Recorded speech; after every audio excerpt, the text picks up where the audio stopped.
So my name is Ryan Pulliam. I'm the co-founder of Specular Theory, and we are an immersive training and technology company based in Venice Beach, California. I'm super excited to be here today to talk about how immersive technology can change aviation and the future of aviation. And I only have about 10 minutes, so I'm going to keep it pretty short and give you sort of the top 10 reasons why I think everybody in this room should get on board with AR and VR. I just realized I hadn't rehearsed the clicker. Do I just hit the top button? Oh boy. Sorry, I didn't, oh, there we go. So the top reason right now, as I'm sure everyone in this room is aware, is that the world is actually not flat.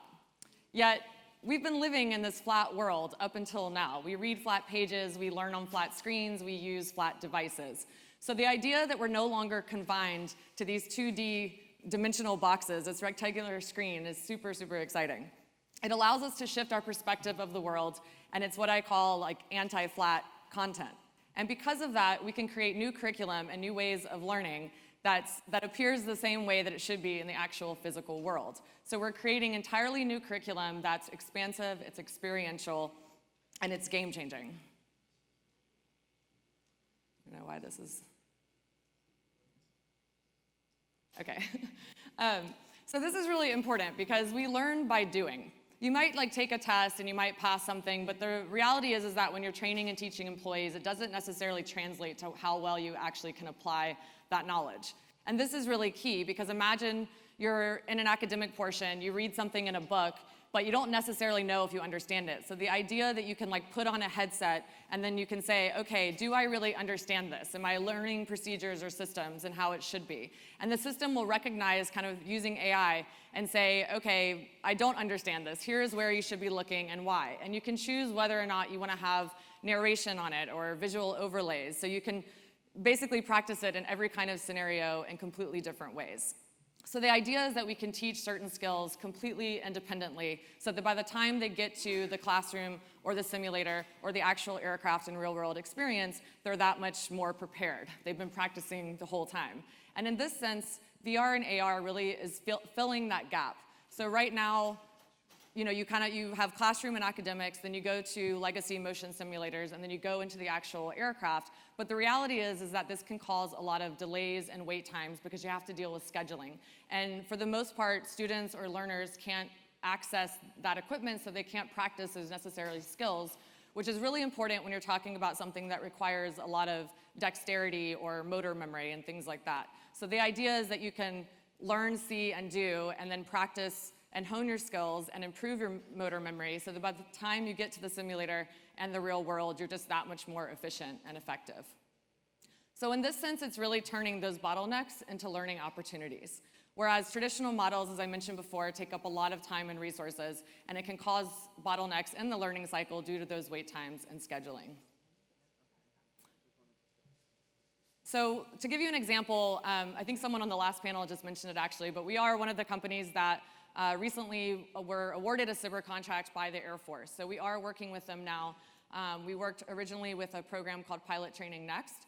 And to give you an idea, because I think a lot of these same challenges apply to what's happening in commercial aviation, is that it straight up takes too long to train pilots.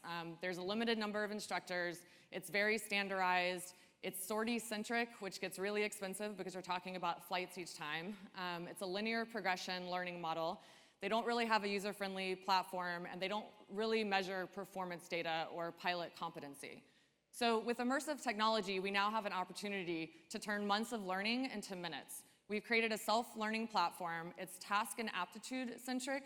It's an emergent learning progression, and it's turnkey and performance-based. It also saves a significant amount of time, money, and resources.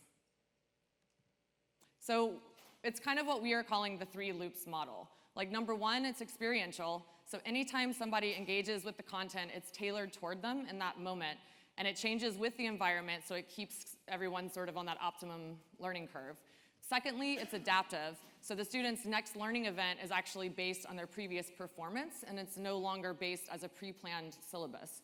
And then it's in real time, it collects and measures all the data, including pilot competency and aptitude, physiological and task performance, then feeds it back into the system to make recommendations and analysis in real time. So in this way, VR and AR can really accelerate learning and retention for rapid skill development. It's repeatable and scalable. It's consistent, high-quality instruction. So a lot of times, if you think about having facilitators that you have to use in your training programs that can incur a fee, there's actually no way to really guarantee that one class of learners is actually getting the same instruction as the previous class. It also costs a lot of money each time you have to pay the facilitator to do these training programs. So the idea is that you could, with one VR course, uniformly train like an entire team at no additional costs for an infinite amount of time. It boosts employee confidence. A lot of times employees or trainers can learn something and from a classroom style thing, but they don't feel adequately prepared, and that can lead to frustration. It can also lead to people quitting their jobs. Studies have shown that people retain a VR video 33% better than a traditional video. They've also shown that if you learn through VR courseware, that retention rate actually goes up to 75%, unlike most presentations, which is about 10%, except for mine, of course. But the idea is that you can train more people faster and better using this technology. And this is really important because, as you know, aviation is facing a major personnel shortage. So in the next 2 decades, according to Boeing's recent Technician Outlook and Pilot Outlook, they're predicting they're going to need 790,000 new pilots in the next 2 decades, which basically equates to 1 new pilot every 15 minutes for the next 20 years. They're predicting over 750,000 new technicians are going to be needed and over 890,000 cabin crew members. So globally, I think the industry employs about 65 million workers. So as you can imagine, training for aviation and filling these job roles requires a ton of training. On top of that, you're actually dealing with the developing pilot shortage. There's a talent gap. There's retiring baby boomers. So all of these things are really important because VR and AR is this amazing tool that's also low cost and ubiquitous. So people can learn skills faster. When you're talking about sort of the hardware between major simulators, which can cost millions of dollars, the fact that you can buy hundreds of headsets now and have a VR training program that's low cost and it's ubiquitous, meaning you can access it anytime, anywhere. So to give you an example of the stuff that we're doing with the Air Force, here's just a quick look. I don't know if you have audio. Is there audio?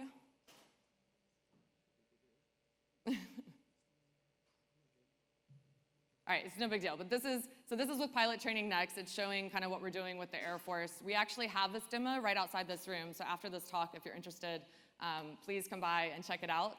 Again, it's really hard, especially when you work in VR, to do a 2D presentation. But you can see here, like we're basically taking and training the academics portion. So the idea is that it's this on-rails guided experience that would ultimately replace textbook learning, because right now a lot of their pilots in undergraduate pilot training have a hard time learning things like formation flying and learning certain maneuvers, and they've never before been able to just get that from a book. It would normally take over 20 hours of them trying to practice this thing, and for the first time now, they're actually doing it right off the bat. They're not doing it perfectly, but the fact that they're even doing it is like a huge learning stone. On top of the fact that the traditional ways of teaching them before they were doing VR took about 12 months, and now the pilots are earning their wings in less than 4 months. So it really is that rapid skill development that's so great. And this is a learning model that can really be replicated across the entire training enterprise. Like, we're working with the Air Force now, so I have a lot of pilot training examples, but this could literally be applied to technicians, to cabin crew, to ground crew. I know urban air mobility is a big topic here. It could be applied to that. I know a lot of those companies, you guys need to commercialize quickly, and this is just a great visualization tool for doing just that. So reason number 9 is you get better output and performance. Again, people can learn skills more quickly. You get more throughput velocity of people going through your training programs, and you get higher retention and learning. So it's with my understanding that if I'm thinking about the future of aviation, I really think that using immersive technologies is going to produce a safer, more effective testing, training, and flying experience. I know I probably only have about a few minutes left, so I'll just say that the ROI of this technology is really a no-brainer. Like, you really are training people faster, better, cheaper, safer. Aviation's expensive. It's expensive on a good day, but it's crazy expensive when you're having a bad day. And like one mistake from one mistrained employee or injury or anything like that can cost the aviation industry billions of dollars, if not passenger lives. So I think the future is incredibly exciting. I hope all of you guys, are doing something with immersive technology. If you have any questions, please come find me, or again, come try out our demo next door. Thanks.